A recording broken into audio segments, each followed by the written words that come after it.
សួស្តីអ្នកទាំងអស់គ្នាស្វាគមន៍មកកាន់ Channel Say Hi Immortal ហើយនឹងផងដែរ Admin នឹងមកបន្តនៅ episode របស់យើងទៀតហើយប៉ុន្តែមុននឹងចូលទៅកាន់ series របស់យើងសូមអ្នកទាំងអស់គ្នាជួយចុច like ក៏ដូចជា subscribe នៅ Channel របស់ Admin ម្នាក់មួយផងដើម្បីជាកម្លាំងចិត្តមកកាន់ Admin ក្នុងការផលិតវីដេអូចេះជួយអ្នកទាំងអស់គ្នាទស្សនាយូរបន្តនឹងហើយអ្នកទាំងអស់គ្នា Admin ក៏សូមអធិស្ឋានផងខ្ញុំពុះស្តី Admin ភាសាតែ Admin គឺបញ្ចូលស្តីនៅលើទូរស័ព្ទដែរអញ្ចឹងហើយគឺវាមានការពិបាកខ្លាំងណាស់សម្រាប់ Admin ក៏សង្ឃឹមថាអ្នកទាំងអស់គ្នានឹងមេត្តាអធិស្ឋានមកកាន់ Admin ផងហ្នឹងហើយឥឡូវកុំឲ្យខាតជាមួយនឹងពេលវេលាយូរយើងចូលទៅកាន់ series របស់យើងតែម្ដងតែកាន់មកកាន់ផ្ទះរបស់គ្រូសាគូនៅវិញស៊ីនៀនក៏បានដាក់ស៊ីហ្វឹងពីព្រោះអីស៊ីហ្វឹងគឺបានដេកចំនួនមួយថ្ងៃពេញរួចហើយដោយលឺស៊ីនៀនយល់ដូច្នេះធ្វើឲ្យស៊ីហ្វឹងក៏បានភ្ញាក់ប៉ុន្តែស្របពេលនោះដែរក៏មាននរណាម្នាក់ខលវីដេអូមកកាន់ស៊ីហ្វឹងហើយស៊ីនៀនក៏បានចាប់ទូរស័ព្ទដៃរបស់ស៊ីហ្វឹងលើកដៃធ្វើឲ្យនាងគឺមានការភ្ញាក់ផ្អើលពីព្រោះអីនៅក្នុងវីដេអូខលមួយហ្នឹងគឺបង្ហាញពីប្អូនស្រីទី6របស់គេដែលត្រូវបានគេចាប់ចម្រិតដោយឃើញស៊ីនៀនភ្ញាក់ផ្អើលដូចនោះស៊ីហ្វឹងក៏បានចាប់ទូរស័ព្ទដៃរបស់គេទៅមើលនិងបាននិយាយថាបងស្រីទី6ត្រូវបានគេចាប់ចម្រិតដូច្នេះខ្ញុំត្រូវតែប្រញាប់ទៅជួយគាត់ដែលសេរីបន្ទាប់ក៏កាត់មកកាន់កំពង់ផែមួយកន្លែងយើងក៏បានឃើញអបិអាសម្នាក់ក៏បានចាប់នារីម្នាក់ដែលអបិអាសម្នាក់ហ្នឹងគឺមានឈ្មោះថាឈូធានស៊ីដែលបានចាប់ចម្រិតបងស្រីទី6របស់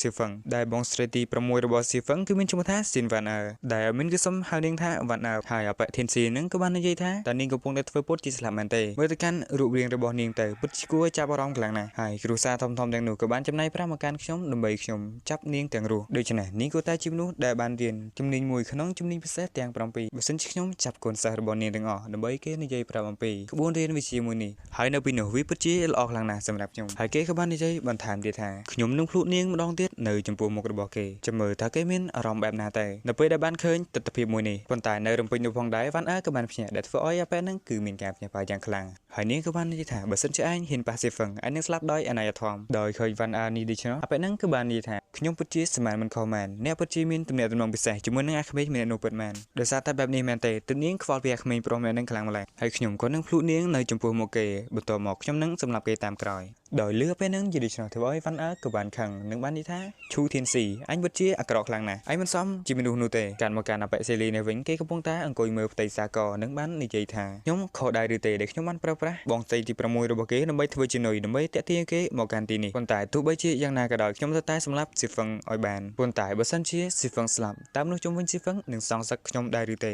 ស្របពេលនោះផងដែរអបិធានស៊ីក៏បានបើកទ្វារមកកាន់ទីនេះនឹងបាននិយាយថាឯងមិនត្រូវសោកស្ដាយនោះហើយចំពោះរឿងដែលឯងបានធ្វើនៅថ្ងៃនេះគឺវាមិនអាចបកក្រោយបាននោះទេបន្ទាប់មកគេក៏បានដើរចាស់ចេញពីទីនោះនឹងបាននិយាយថាវាជិតដល់ពេលហើយគេគួរតែមកដល់ទីនេះនៅខណៈពេលនោះដែរស៊ីហ្វឹងក៏បានដើរមកទីនេះនឹងបានវាយប្រហារកូនចៅរបស់គេឲ្យស្លាប់អស់បាត់ទៅដែលធ្វើឲ្យគេគឺមានការភ្ញាក់ផ្អើលជាខ្លាំងហើយស៊ីហ្វឹងក៏បាននិយាយទៅកាន់គេថាឯងឆាប់ប្រាប់ពីកន្លែងបងស្រីទី6របស់ខ្ញុំមកឯងបានចាប់ចម្រិតហើយអបិធានស៊ីនឹងក៏បានសួរទៅកាន់ស៊ីហ្វឹងថាតើអញមិនមែនជាអ្នកស្នំមុដដែលអត់ប្រយោជន៍នៃលោកម្ចាស់ទាំង7នោះទេឬប៉ុន្តែនៅពេលនេះហេតុអ្វីបានជាឯងខ្លាំងដូចនេះទៅដែលនៅរំពេចនោះផ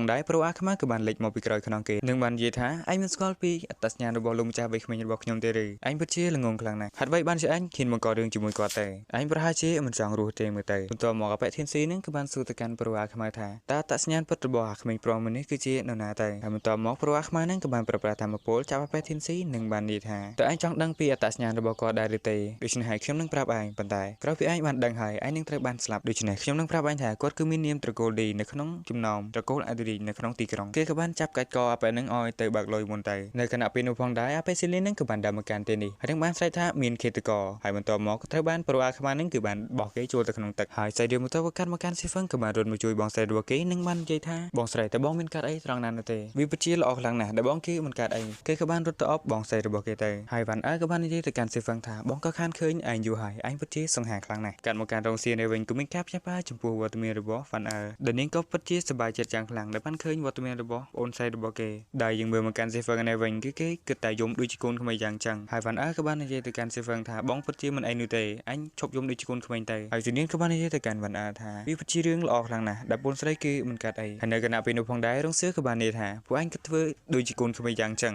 នេះក៏បានចាប់ស៊ីហ្វឹងនិងស៊ីនៀនចាញ់ប៉ុន្តែមើលទៅកាន់នាងវិញក៏ធ្វើដូចជាកូនក្មេងយ៉ាងចឹងដែរបន្ទាប់មករងសឿក៏បានសួរទៅកាន់វ៉ាន់អើថាតើឯងមានជំនួសជាមួយនឹងក្រុមអ្នកចាប់ចម្រិតនោះបានដែរឬទេហើយនេះក៏បាននិយាយតបទៅកាន់រងសឿថាវាមិនមែនជារឿងចៃដន្យនោះទេ โดยสไตล์อุตสาหกรรมกำจัดเลยคือมีค่าเครื่องสบายជាមួយនឹងខ្ញុំជាច្រើនប៉ុន្តែពួកគេទាំងនោះគឺសិតតែជាជនបរទេសហើយ Stephen ក៏បាននិយាយទៅកាន់ពួកគេទាំងពីរថាចំពោះមនុស្សទាំងនេះគឺគេមកសម្រាប់តែលោកចៅវាយទាំង7តែប៉ុណ្ណោះហើយ Van Er ក៏បានតបទៅកាន់ Stephen វិញថាវាពិតជាត្រឹមត្រូវណាស់មនុស្សនេះគឺត្រូវបានរៀបចំទៅដោយពួកមហាអំណាចក្នុងការរៀបចំផែនការដើម្បីប្រយុទ្ធជាមួយនឹងលោកម្ចាស់ទាំង7ប៉ុន្តែនៅគណៈពេលនោះផងដែរបងស្រីធំរបស់គេក៏បានដើរមកកាន់ទីនេះដែលចាស់ចែមនឹងគឺអត់មានមិនទាន់ស្គាល់ឈ្មោះនោះទេបើសិនជាអ្នកនរគ្នាណាដឹងអាច comment ប្រាប់ពេលមានម្នាក់មួយផងឥឡូវយើងចូលទៅកាន់សេរីរបស់យើងវិញដោយឃើញវត្តមានបងស្រីធំរបស់គេមកដូច្នេះធ្វើឲ្យអ្នកទាំងអស់គ្នានឹងក៏បានមានការភ្ញាក់ផ្អើលហើយស្របពេលនោះដែររងសៀននិងស៊ីនៀនក៏បាននិយាយថាខ្ញុំឃើញបងស្រីយូរមកហើយហើយបានបងស្រីធំមានពេលមកកាន់ទីនេះបើយើងក៏លេចទៅមើល Stephen នៅវិញគេក៏បានដើរទៅមើលបងស្រីធំរបស់គេនិងបាននិយាយថាអាយ៉ាគ្មានតូចហេតុអ្វីបានជាស្រស់ស្អាតបែបនេះហើយយើងមើលទៅកាន់អត្តចរិតរបស់គេទៅគឺពិតជា